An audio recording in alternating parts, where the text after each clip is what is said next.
February 12, 1981. Qualitative personal interview with Subject 1 on ancestral research regarding Evelyn de Grand Prix. How are you feeling? Any side effects? Not really. Aside from the headaches. They've been worse since I started staying in longer. But I don't want to stop. I like her. I want to know what she does next. What's it like? Reliving her memories. So different. The animus, I mean. The past. At first it was confusing. Distracting. Like New Orleans, the stench. I wasn't expecting all the smells. Smell is the sense most directly linked to memory. When I'm in her memories, it's like I can smell more than I usually can. In general, women have a more acute sense of smell than men do. I had wondered how that would translate. Anything else? Yeah.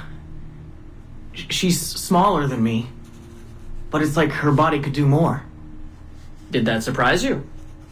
At first, yeah. The ERA people might hate me for this or whatever, but I don't usually think of girls that way. Climbing things. My mom, my sisters. The animal feeling of Aveline sinking her hidden blade into the throat of... Go on. It doesn't feel feminine. What I think of as feminine. But then at the same time it does. Her center of gravity is way lower. That was a surprise. How easy it is to land. How steady I am on her feet. Sorry. This is hard to talk about. No, it's fascinating. This is what we need. Pure experience, in your own words. Okay. Can you tell me about Gerald Blunk? What about him? He and Evelyn were close, but we haven't been able to ascertain if he might be your missing ancestor. Do her memories suggest anything to you? Does this make you uncomfortable? Remember, these are her memories. You're just playing them back. It's not even acting. You're a researcher. Like you say, I haven't experienced her consummating anything. That would be... Anyway, I think maybe she was confused. Oh. Well, first of all, I don't really know for sure, okay? I mean, guys think about sex more than girls, right? That's a fact. As a researcher, what did you observe? Does it mean she's more like a guy if she thinks about... Is that why she's able to assassinate... Well, okay, here's the thing. I don't know her thoughts, but from what's in her memories, physically, the fidgeting, some hesitation, what she looked at, who she looked away from, the things she didn't say when I expected her to. If I had to guess what it meant, I would think she was thinking about sex.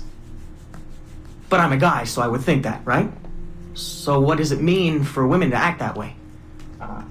It has to mean something else, right? As a subject, you're able to observe more finely than I am in review. What about unwanted attention from men? Well, I thought that would be the hardest thing to deal with. I'm not into that, for the record. Not at all. Yes, I know. But the way she dealt with it happens so often. It's like you stop noticing everything she does to avoid it. Crossing the street, eyes in the back of her head. She knew how to handle herself. When she was charming, felt kind of similar to killing. Or the build-up to killing. Can we take a break, Mr. Vidic? Of course.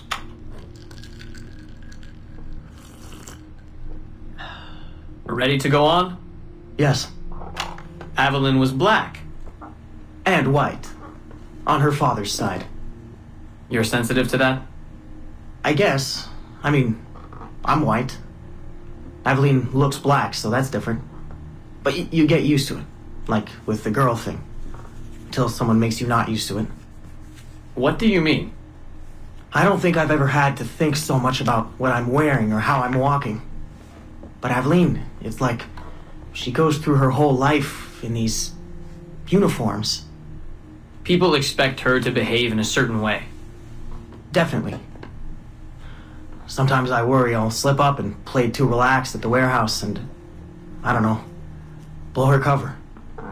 You can't blow her cover. I know. I'm just replaying the memories. I can't change them, I know.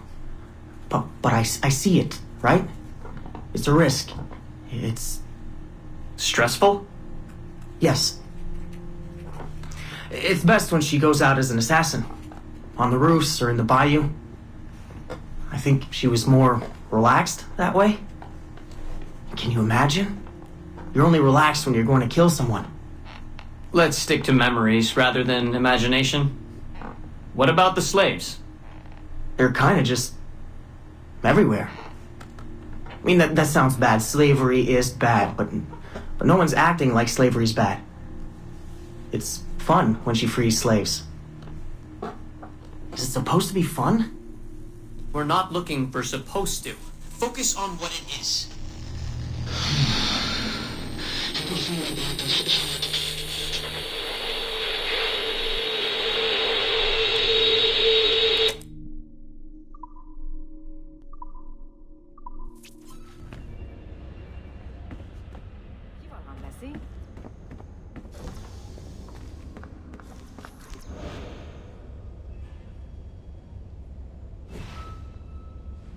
Glad that's over. I hate it when they escalate the security. It makes me jumpy. Did they put anyone in the bunker this time?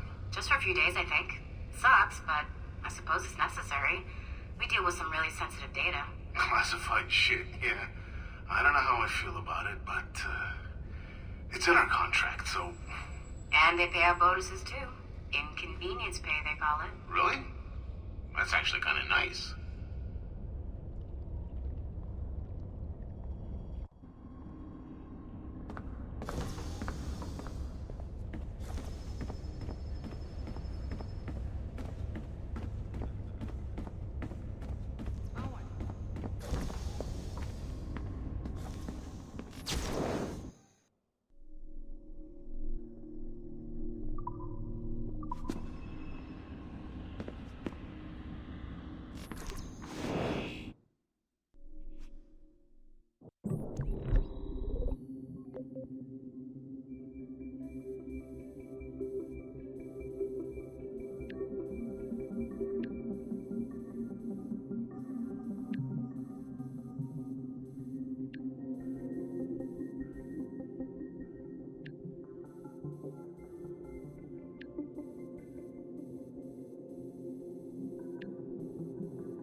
Surrogate Initiative, Test Session 37, August 9th, 1981.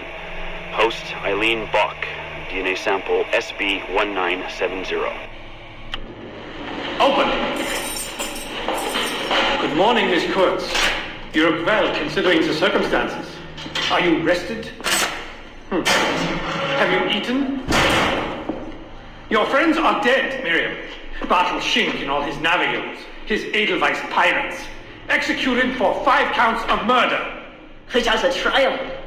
You must be proud. There was no need! They were scum! All of them! You hear me? All of you are scum! Scum! Scum! I see it so clearly now. He didn't break, did they? You have nothing. Quiet, girl! You don't have the artifact. If you did, you wouldn't be talking to me at all. Never use lazy. I said Never quiet! use lazy. Never use lazy. Quiet! Never use.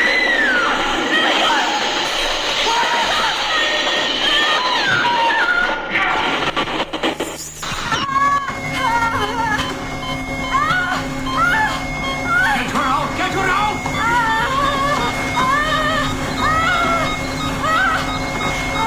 We're losing her! Shut it down! Everything!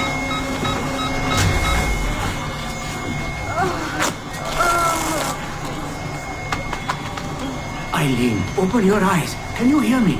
Eileen! Eileen! Power's off! Get the position in here! Step aside, son! Eileen, talk to me. Can you open your eyes? Clear! No response!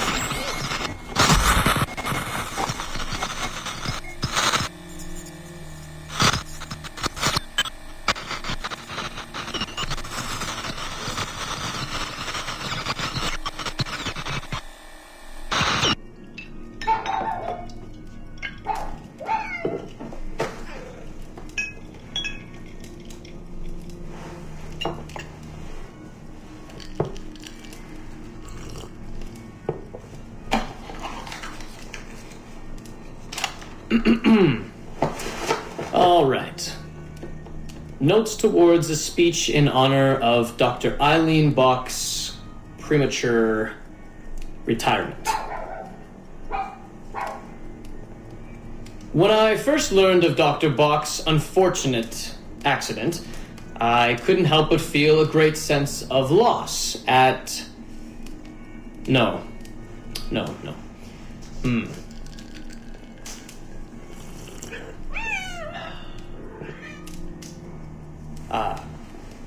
Dr. Eileen Bach has and always will be a friend and colleague.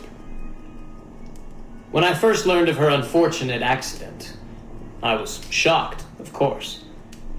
To see any friend injured in such a way is deeply upsetting. And to further learn that her injuries were severe enough to force a premature conclusion to her brilliant career, well, I would not wish that fate on anyone. But if there is any solace to be found in her accident, it may be this: that she was injured in service of her research, in service of work that she cherished most dearly. And it is due to her diligence that some of the mysteries of genetic memory have been further illuminated.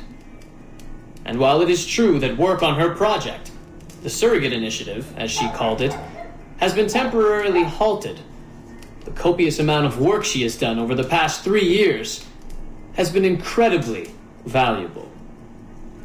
So while her work has been suspended for the time being, her legacy will most certainly live on.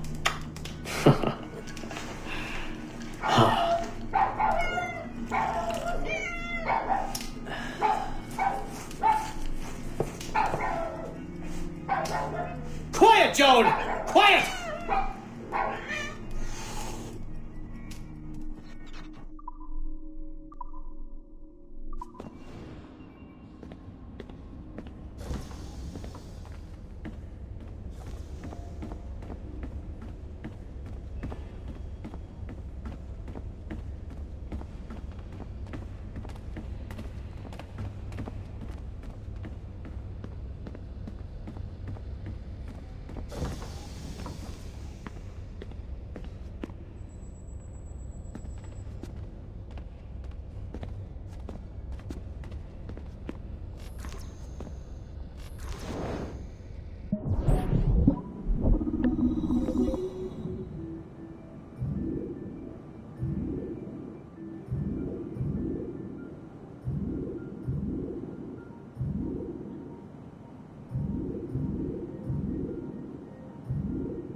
So, this will be a short one, Dad.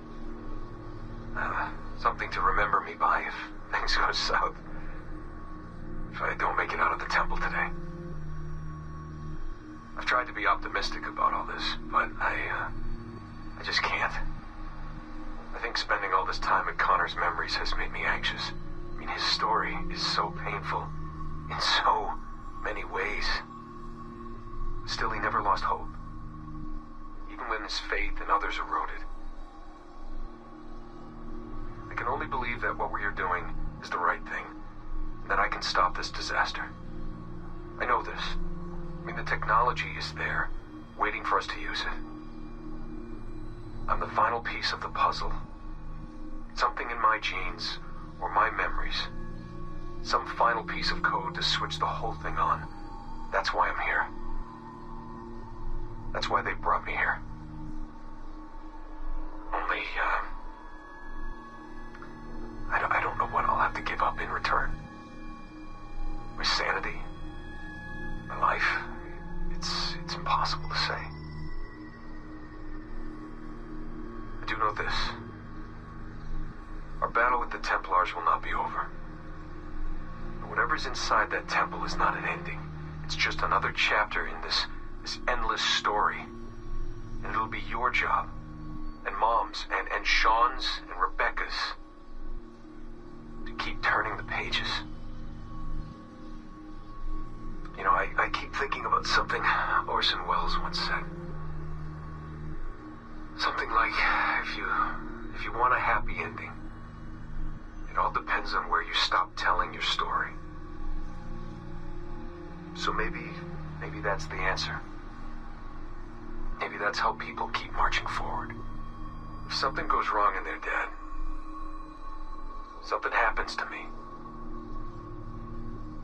When you tell my story years from now, please tell them the one about how I lost my way, and then I found it again.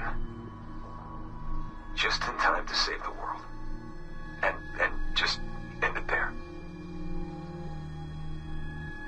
That'll keep everyone smiling.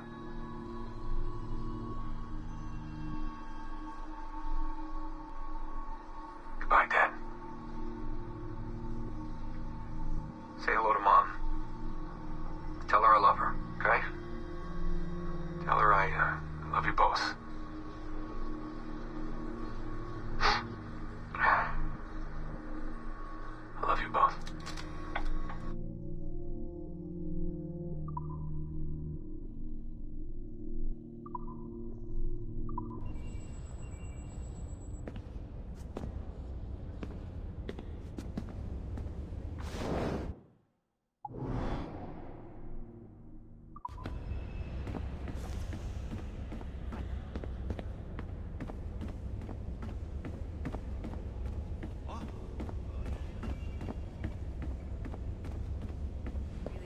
did that security company with it?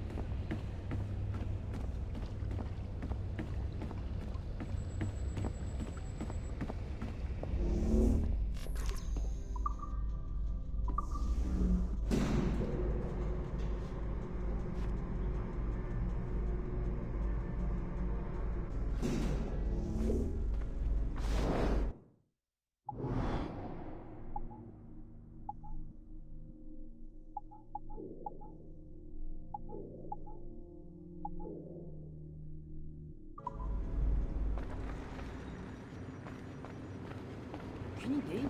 God. Qui va le remplacer?